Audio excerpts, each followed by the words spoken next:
श्री एक व्यक्ति,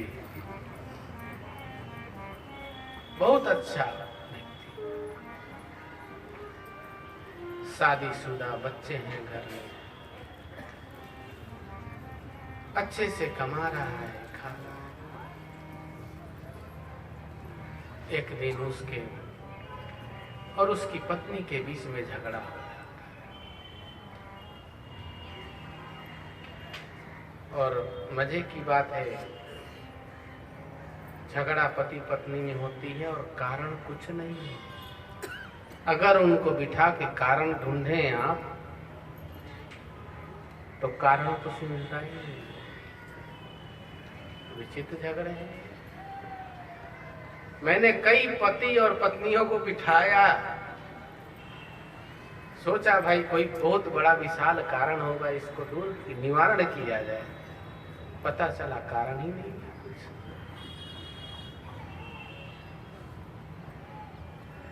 लेकिन झगड़े हैं क्यों है?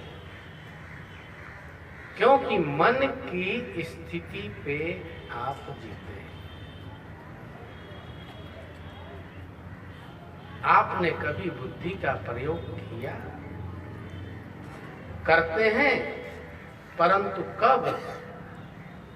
जब आपका स्वार्थ सिद्ध हो रहा हो तब। समझ रहे हैं? मनुष्य अपने लिए, देखिए, दूसरे के लिए वो करेगा, अपने लिए नहीं करता। दूसरे को, पड़ोसी के यहाँ कोई बात हो जाए, आदमी जाता है उसके यहाँ जाकर के उसके मलहम लगा देगा, पट्टी लगा देगा, ये कर देगा। अपनी पत्नी, बच्चे बीमार है घर में, सोफे पर बैठ के टेलीविजन दिख रहा है। अपने होते हुए उसको अपने से संबंध नहीं है। अपना बुद्धि, अपना चित्त, अपना अहंकार, दूसरे के लिए उसका श्री राम। यही कारण है कि तुम्हारे घर में कभी शांति नहीं रहती। और जहाँ शांति नहीं रहती,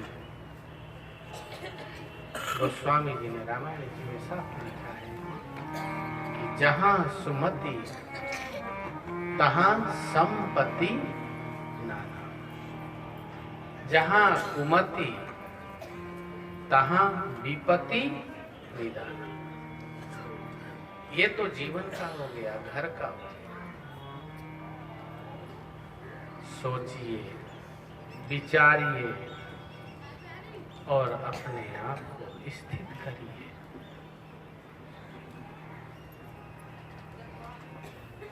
बुद्धि का प्रयोग करो। जब बुद्धि का प्रयोग करोगे तो तुम्हारी चित्त शक्ति तुम्हारा साथ देना शुरू करती है। और ये साधन से प्राप्त होता है, प्रयत्न से प्राप्त होता है। प्रयत्न से धन दौलत सुख संपत्ति प्राप्त कर लो, वो सुख ना देगा तुम्हें, वो दुख ही दुख देगा, नष्ट कर देगा तुम्हारे मानवता को, तुम्हारी जमीर को। क्योंकि तुम सच नहीं हो, तुम न्यायाधीश नहीं हो, तुम कोई भी निर्णय शक्ति से और सत्यता से नहीं कर पाते हो। अगर तुम्हारे दो बेटे हैं तो दोनों में भेद जरूर रखोगे।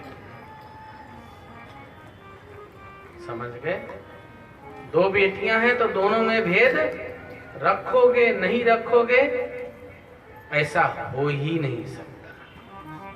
तो इसलिए तुम न्यायाधीश नहीं।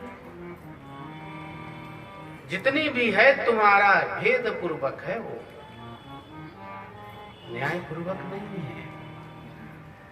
अर्थात अस्थिरता है उसमें, और जहां अस्थिरता है वहां शांति कैसे मिल सकती है, वहां सुख कैसे मिल सकता है। जहां कुमति है वहां सुमति नहीं रहती। समझ गए ना? तो इस प्रकार से मन की अवस्था पे मत जियो, कभी कभी बुद्धि का आश्रय जो तुम दूसरे के लिए प्रयोग करते हो।